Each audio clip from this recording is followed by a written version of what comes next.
Tonight, folks, you'll notice the absence of our normal lead-in music.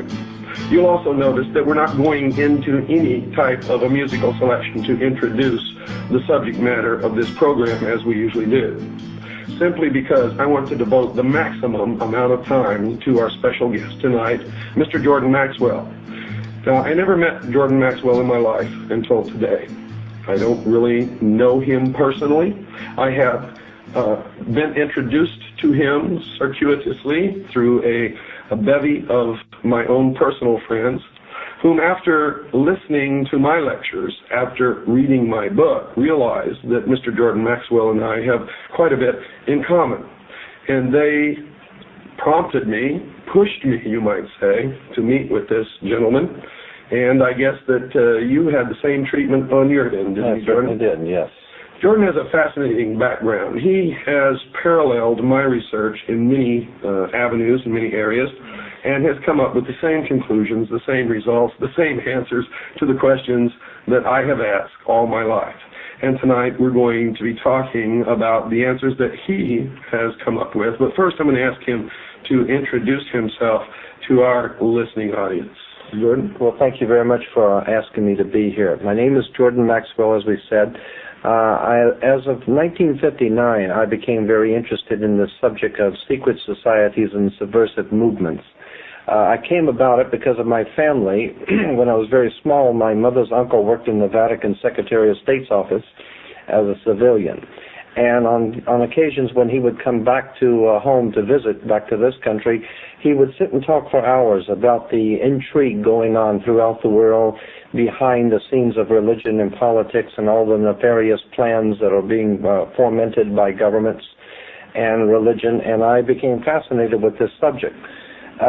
Since then, I have, as I said, since 1959, I have really delved into the subject myself, and I find the more that you find out about this subject, the more you know how much you don't know, because it is an enormous subject that takes in not only the fraternal orders, the secret societies of Freemasonry, the occult societies going back into the most ancient world, going back to pre-Sumerian, and those symbols and emblems which were used in the ancient world are now even being used in our world, our modern-day world, and we don't even realize it.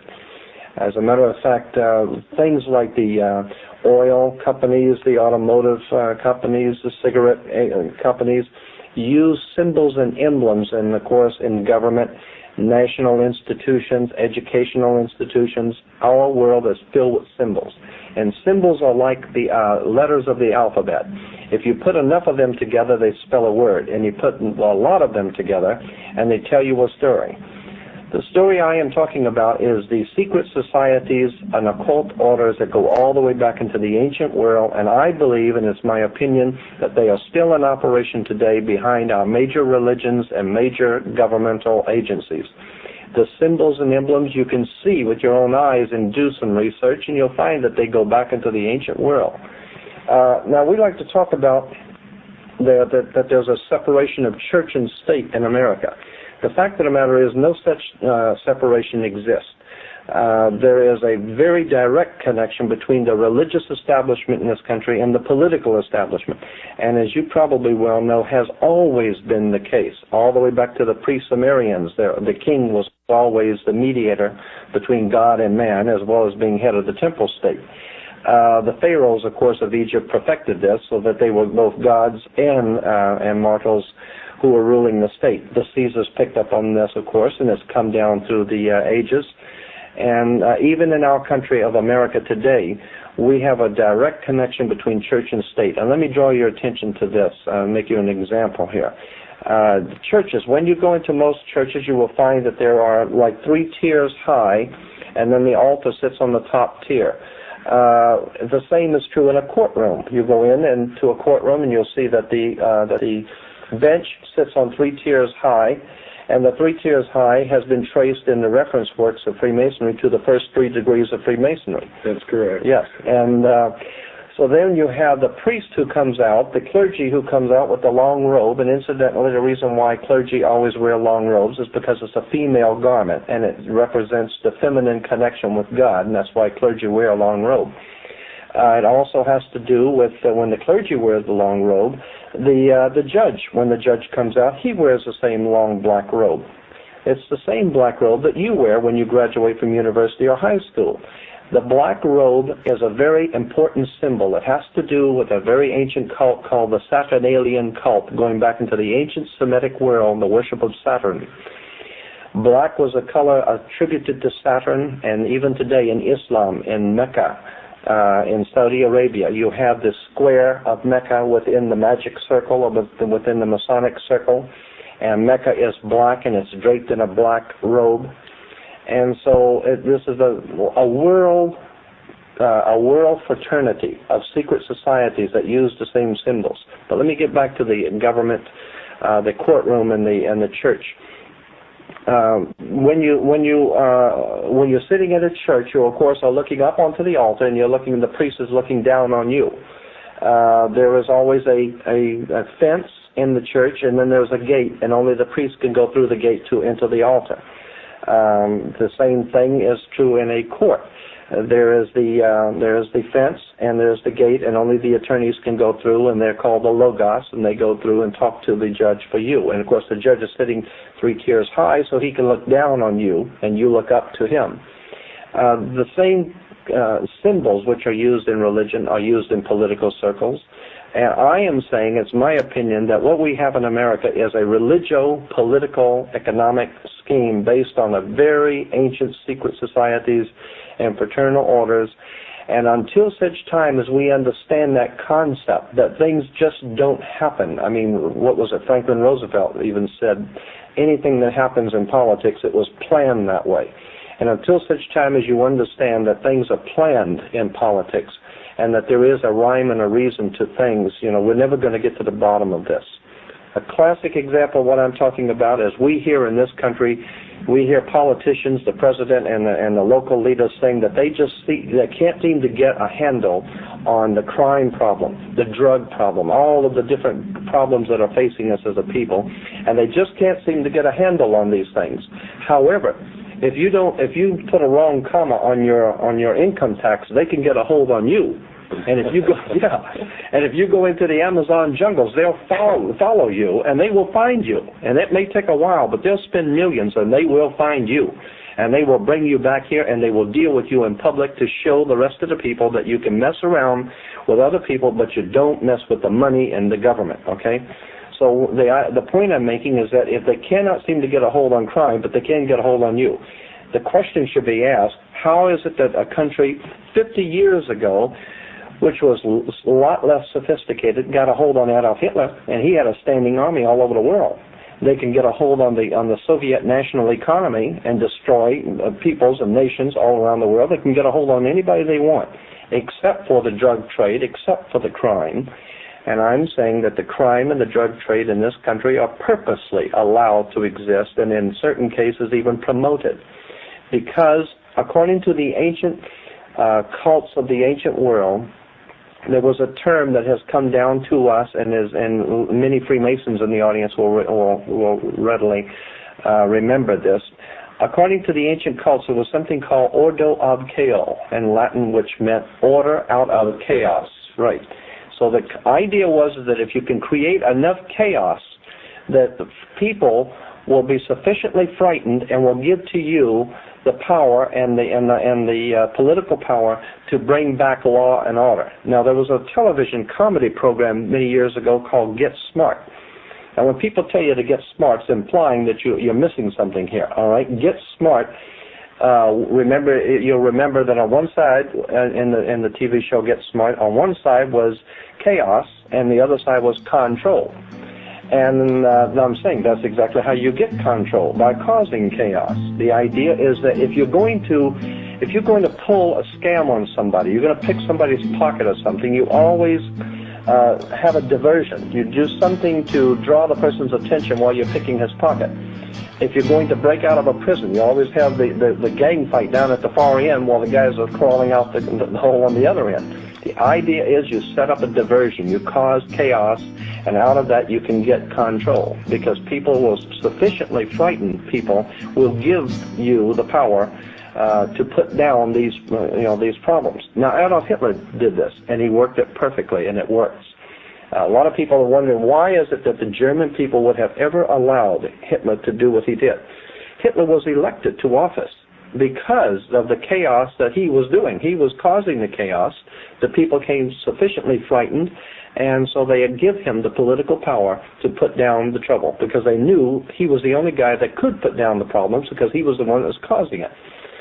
So I'm saying that the same kind of scam is being worked in this country today. We're seeing nothing but chaos and nothing but trouble, and I'm saying that it's all orchestrated, that you couldn't possibly imagine people like the President of the United States making mistakes. I mean, you hear every day, what, Senator so-and-so made a terrible mistake, or the United States government made a terrible mistake in Vietnam, or they made a horrible mistake on this or that.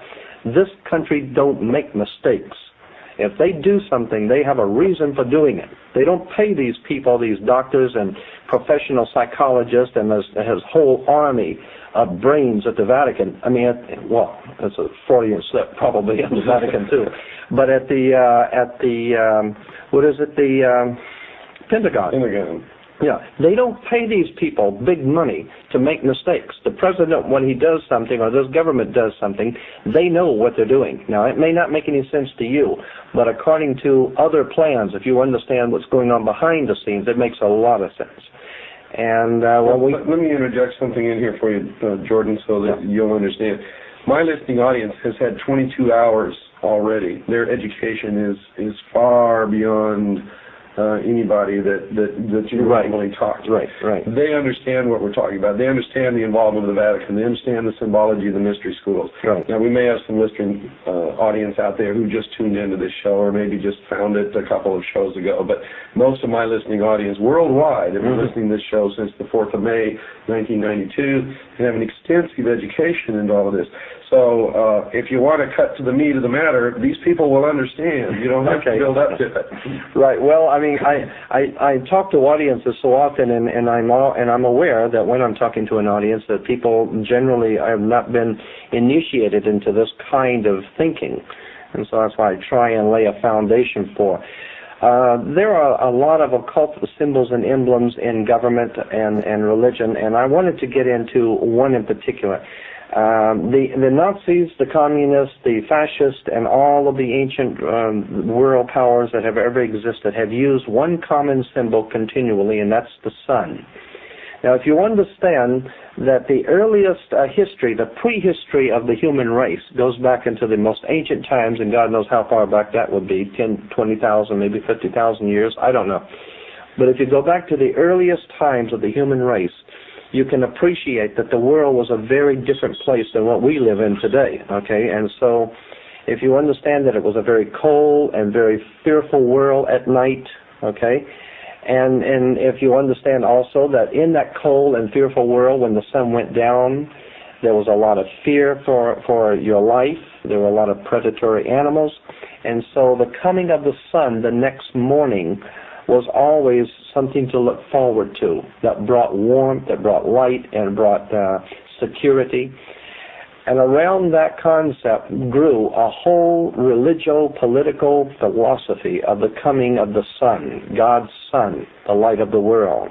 And it has been used by the ancient Egyptians, all the mystery schools, and of course you probably know it was referred to as Baal, a worship at one time. Baal was the sun, God's sun, the light of the world. And, the whole concept in the ancient world was that he had 12 helpers, which were the 12 signs of the zodiac, or the 12 months of the year. And, of course, and he died, of course, with a crown of thorns, like the Statue of Liberty has the crown of thorns. It's the corona, or the sun rays. And when we begin to see all of these connections, and, of course, in the spring of the year, the sun, which had died in winter, had passed over from the death of winter into the new life of spring. So in the old Semitic world, they celebrated the Passover. And we even say that today when someone dies, they passed on, or they passed away, or they passed over. Yeah. And so we get the old symbolism out of Egypt of the sun dying in the winter and passing over to the new life in spring. And so in the beginning of spring, we had the Passover. There's an interesting thing, too, about the sun. is that the ancient world realized that on the December 22nd, which was the winter solstice, they noticed something interesting on the sundials. And of course, the sundials being round, they could each degree for each day. They noticed that on the 22nd, the sun did not move. On the 22nd, it stayed on the sundial on the same degree. On the 23rd, it stayed on the same degree. It didn't move any further south, and it didn't start back north. On the 24th, it was still in the same degree on the sundial. It didn't move. So they said, the ancient Egyptians said, anything that was moving and is now not moving is dead. So therefore, they said God's son died and was in his tomb or dead for 3 days. Then on December 25th, anything that was dead and in his grave and not moving for 3 days and now begins to move back to the northern hemisphere, it moved its first degree. So on December 25th, they said God's son is born on December 25th. Now, in the real world, let's clarify something for a lot of people who are listening out there. You're not talking anything about Christmas. You're not talking about what Christians traditionally recognize as, I'm getting as into the birth of Christ. You're getting into symbolism of the ancient religion of the sun, right, which was later perverted in Christianity to reflect this in order to capture the pagan worshipers into the Christian church. Absolutely, right. Now, what I'm saying is that December the 25th is not Christ's birthday. No, not at all. No, it's the birthday of the sun. Right. And then, but then when you understand that this symbolism began to be, the ancient peoples understood that the sun was revolved, and it was a symbol of revolution. And today in America we have, or at least in the western part of the United States, we have an oil company called Union Oil. Union Oil has as a symbol a round orange globe with the 76, and of course the commercial says, get the spirit of 76. The orange globe is a sun, because the communists have always used the rising sun. If you recall, on the Soviet National Coat of Arms, is the rising sun that's bringing the dawn of a new day. And the symbology of 76 plugs it into the 76, and the 13, 76 is 13. Right, and the order of the trapezoid. And if you figure out the formula of the ancient religion, which says, as above, so below, the creation of this country in 1776 was guaranteed to bring into the world the new man, the illumined man, 3 degrees of 6x or 666. Right. And 8 is the number in the old Kabbalistic Freemasonry in Europe. 8 was the number of new beginnings. And the new beginnings, was 17 is 7 and 1, 8. And 13 was, of course, the old mystic number of God and his 12 helpers, of God and his 12 monks make 13. Mm-hmm. And so it's also the number of death and rebirth, or resurrection, or reincarnation, depending upon how you look at that. But so once you get into all of the symbolism, you see that there is a rhyme and a reason to all of these emblems and symbols. And something else in relation to word symbols, and God knows we're inundated by innuendos and catchphrases in this country especially. We've been hearing since George Bush made it publicly known, something called the New World Order. I want to clarify something for your audience. They probably might already know this, but Europe has been referred to as the Old World, and anything coming out of Europe is Old World, all right? The Vatican has dominated Europe for about 1,500, 1,600 years. The Vatican has dominated Europe. Europe has dominated the world.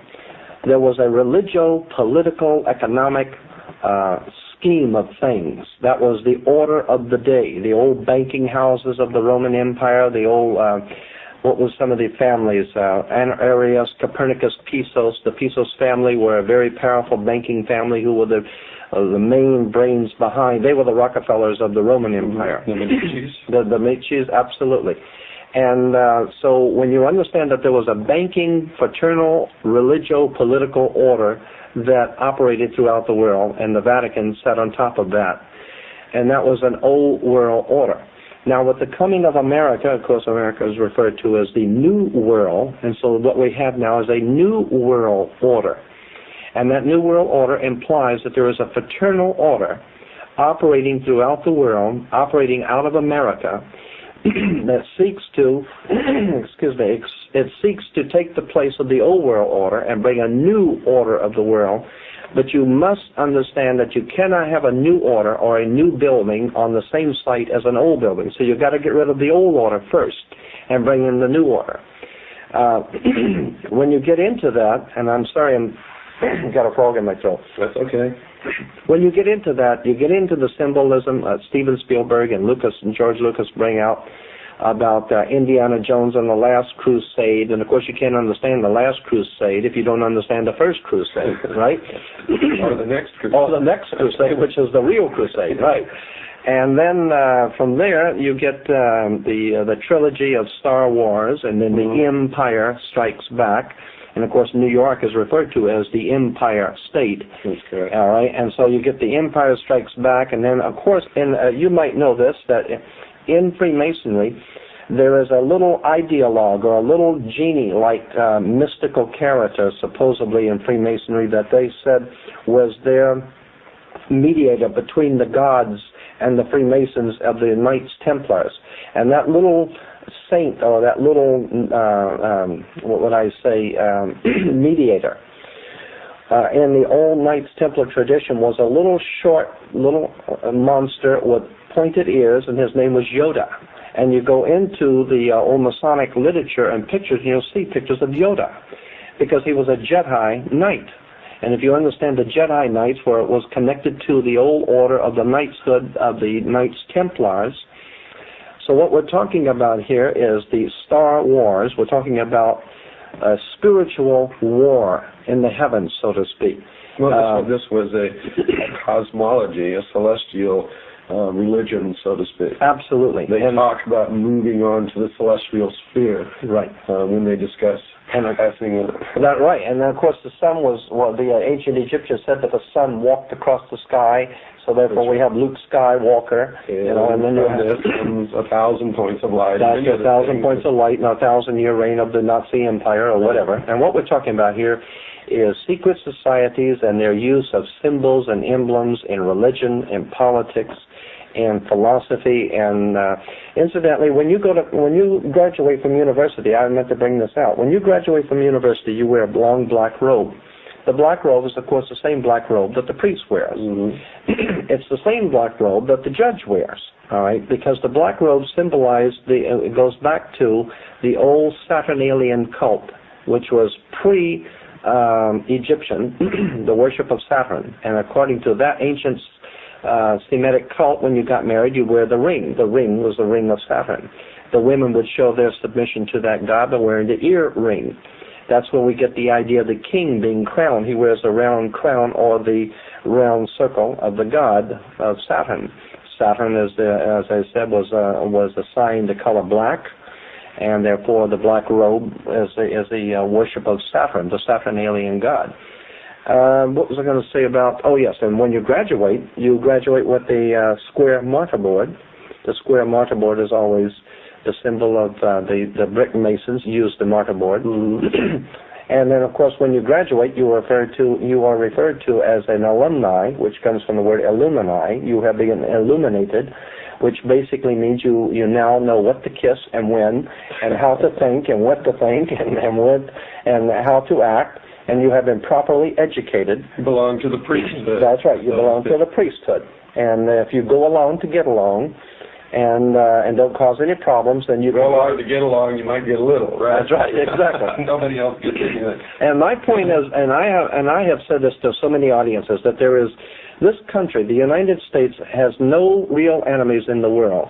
After the Second World War, especially, is that true? Well, every enemy, even before the Second World War, the enemies that we had have been creation. That's right. We created them. Absolutely. Right. But there is one legitimate, believable enemy that faces America, that the powers behind the throne in this country, in America, are truly afraid of. And this is legitimate.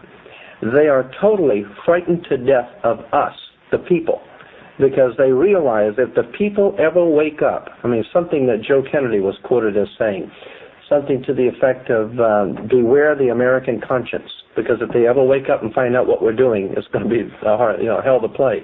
And so I believe that there is a legitimate enemy that this country perceives, and that's us.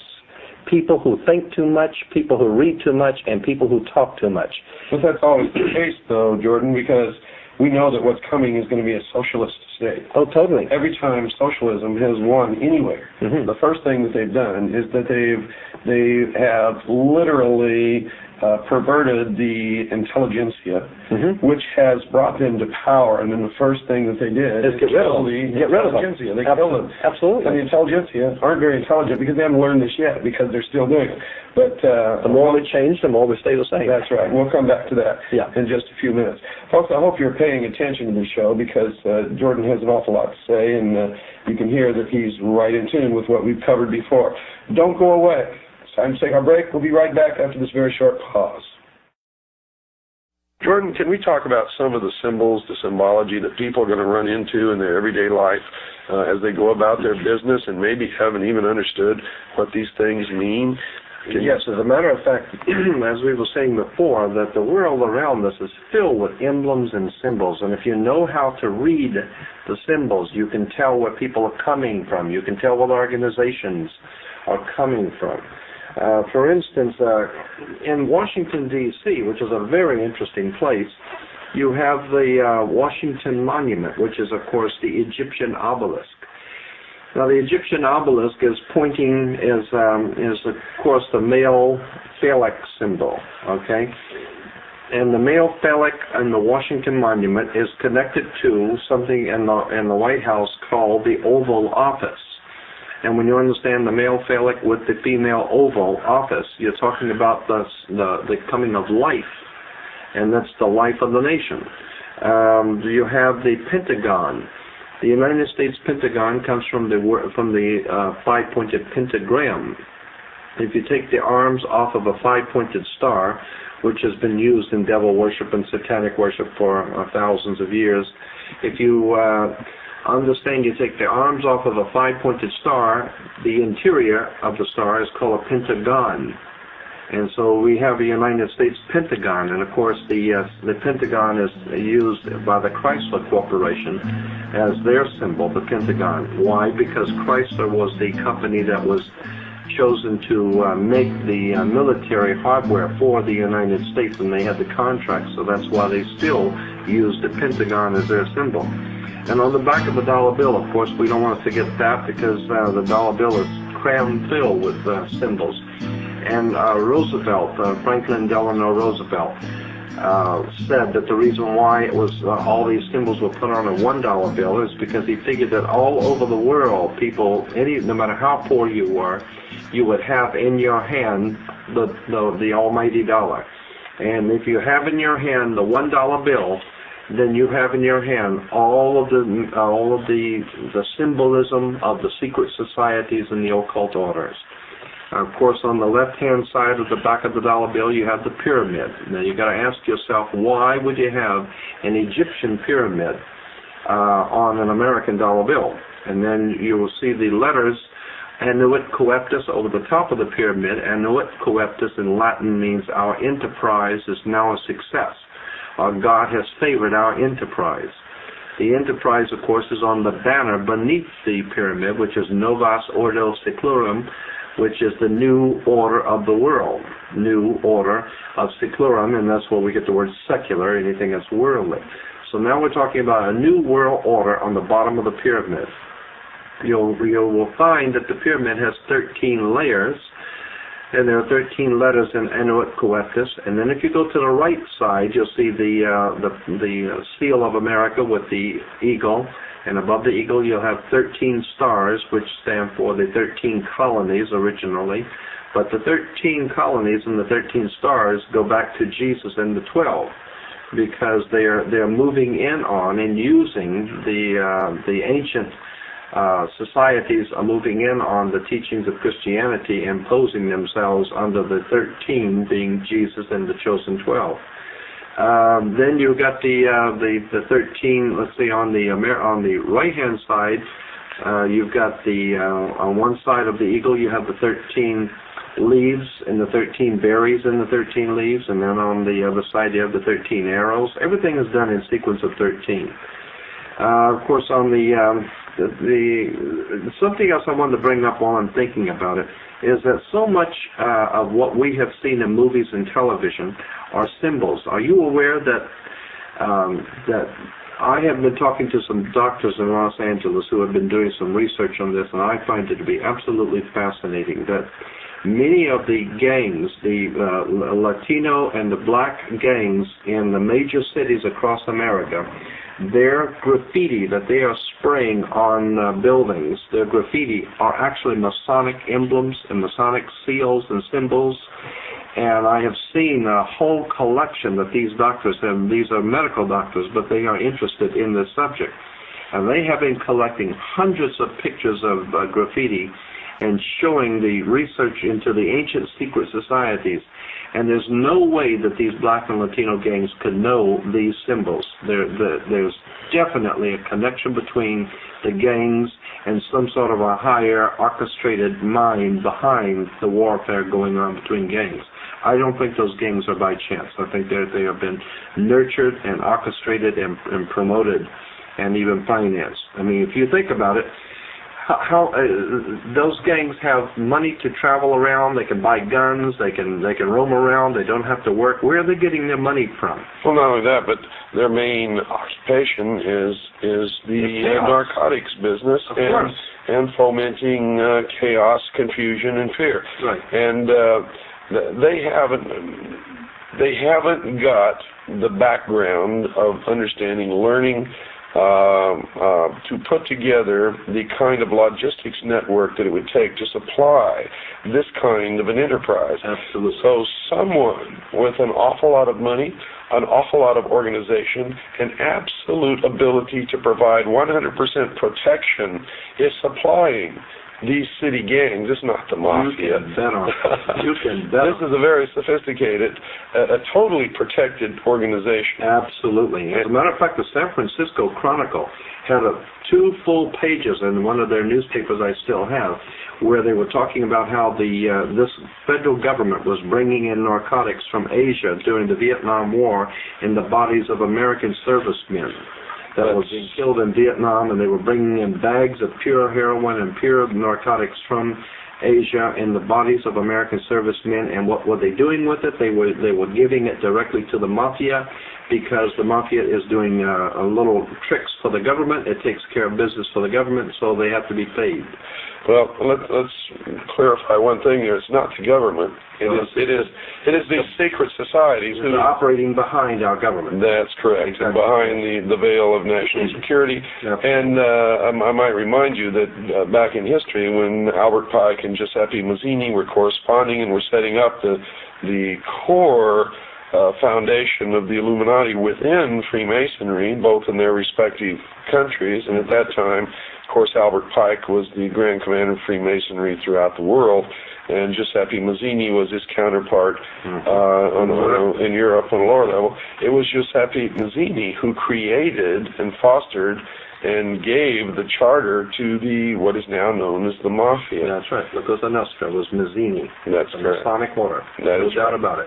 And this explains the close cooperation between government and the Mafia. That is right. Absolutely. And when we also understand that the old magic practicing priest, of the old Celtic Druid priest of ancient England, in the person of Merlin the magician, when you understand that the old priest, the magicians, worked their magic on people with their magic wands, and their magic wands were always made out of holly wood, and they're still working their magic today with Hollywood. If you understand how we are being manipulated, we're being programmed, Hollywood is nothing more than an instrument in the hands of the secret societies. And in Los Angeles, anyone who knows anything about the motion picture industry knows that the real bosses are in New York and back east. Nobody makes any decisions here in Los Angeles. Those decisions are made by some very powerful people behind the scenes in New York and upstate New York. And we're not talking about just Hollywood. We're talking about the media overall, in general, right, including print, television, radio, right, the whole works. And specifically, what we're looking at is a very sophisticated method of manipulation and brainwashing, exploitation. Correct. Absolute exploitation of people's ignorance.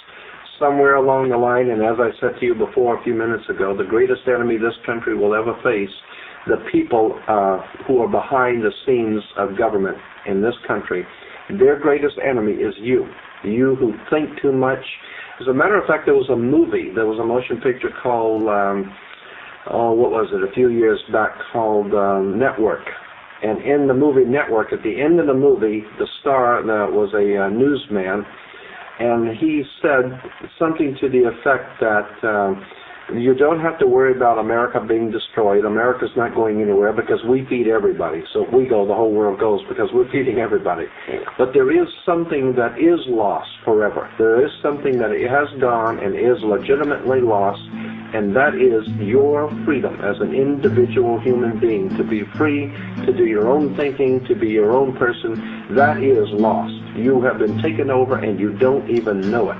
And he said, and the reason why is because you don't read, you don't think, you want to be entertained by Bugs Bunny and Big Top Pee-wee. All you want is your recapable tires, like he says, and all of your creature comforts, and you don't want to put yourself out, and so consequently, karmas, the law of karma, cause and effect. You have not defended your freedoms, and if you don't defend your freedoms and your rights, then you don't have any. That's correct. Let's go back to this symbology. We're talking about on the back of the reverse seal of the United States of America. Right. We see at the top of this pyramid, which, by the way, does not have a capstone, we see an eye surrounded by rays, right. And this eye signifies, really, in the beginning, signified the sun. Yeah, Horus. And the god of the sun. That's correct. And we see that same symbol as the insignia for CBS. Mm-hmm. CBS, that's right. And we also see in the NBC peacock a tail, and each feather of the tail has an eye on it.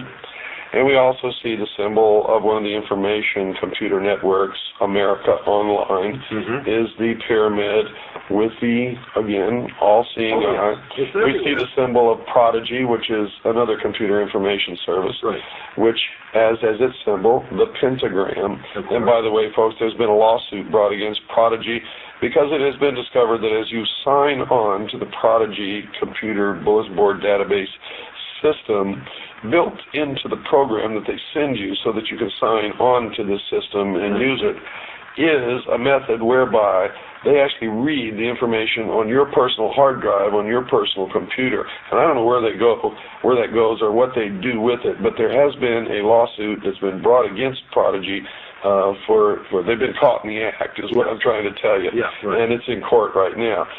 We'll let you know how that's resolved and what happens. But I will tell you, if you're signing on to some of these national computer information database systems, there's a good chance that you're the one that's being that is being computerized, probed for information, while you think that you're probing them for information. It's actually the other way around, and it's set up intentionally that way. I had an interesting conversation with a very high-ranking rabbi in America about 3 or 4 years ago.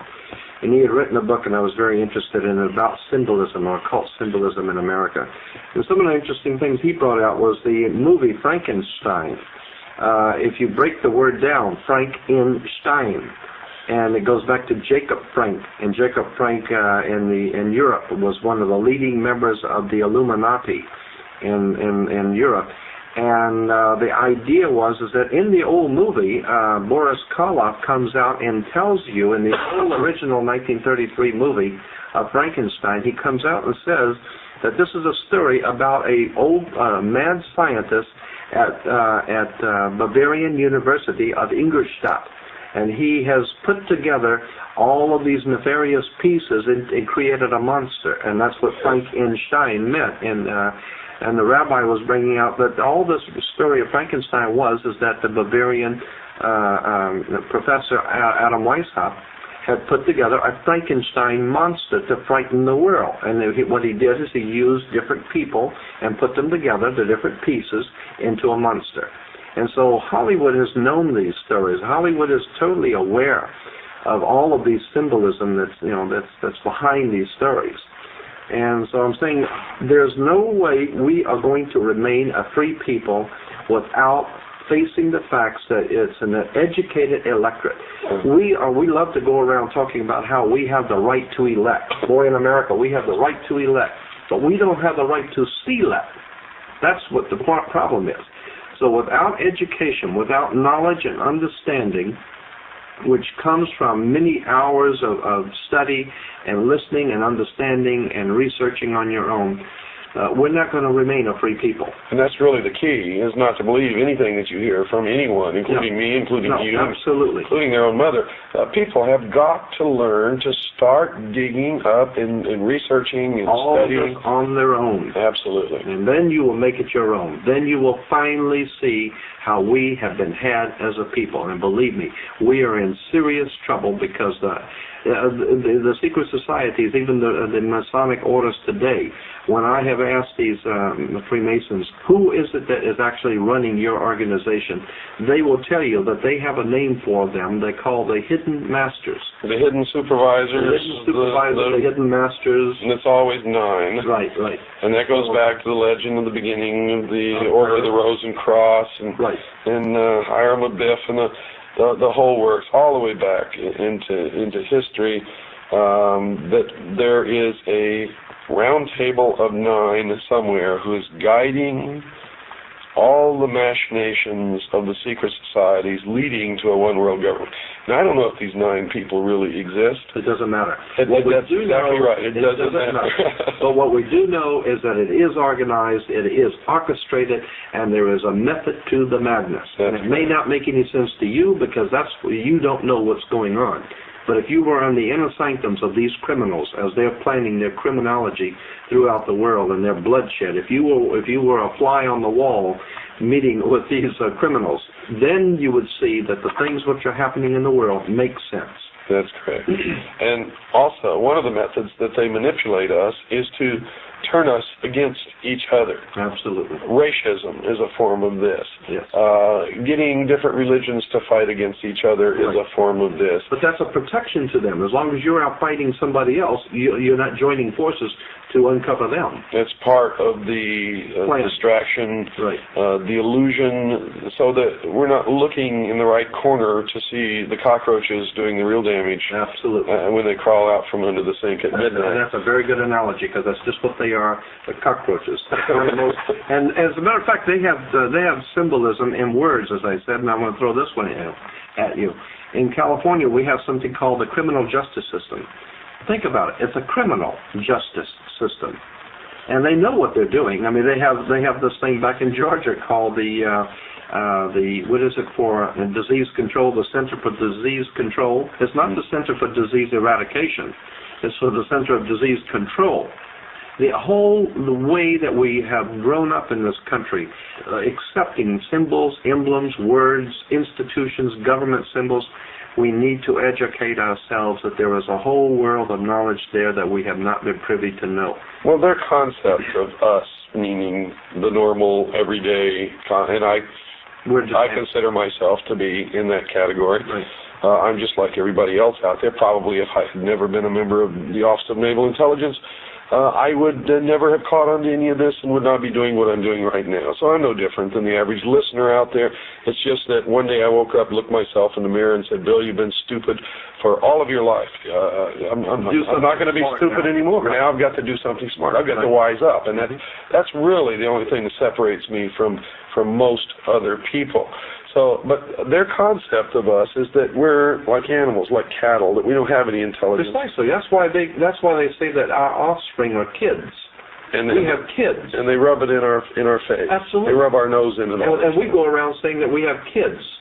Now, kids are baby goats. That's what they think of us. We're a bunch of goats, a bunch of animals, cattle, and that we deserve. They figure we're going to get taken anyway because we're so stupid. Their idea is that since we're going to get taken anyway, they might as well might as well go on and do it. Because somebody's going to do it anyway. Absolutely. So I'm saying I'm tired of being taken. Me too.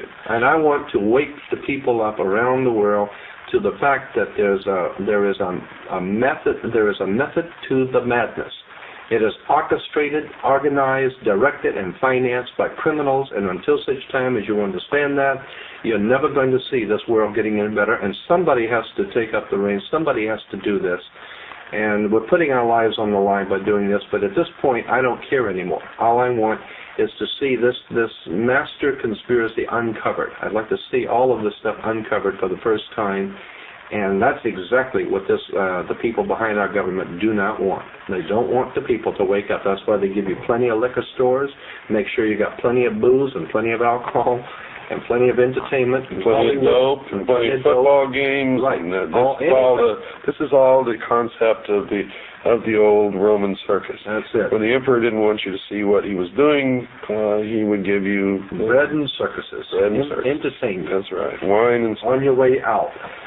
So, folks, I'm going to quote from Chapter 1 of my book, Behold a Pale Horse. I want you to remember this because this is their philosophy. A nation or world of people who will not use their intelligence are no better than animals who do not have intelligence, and such people are beasts of burden and stakes on the table by choice and consent.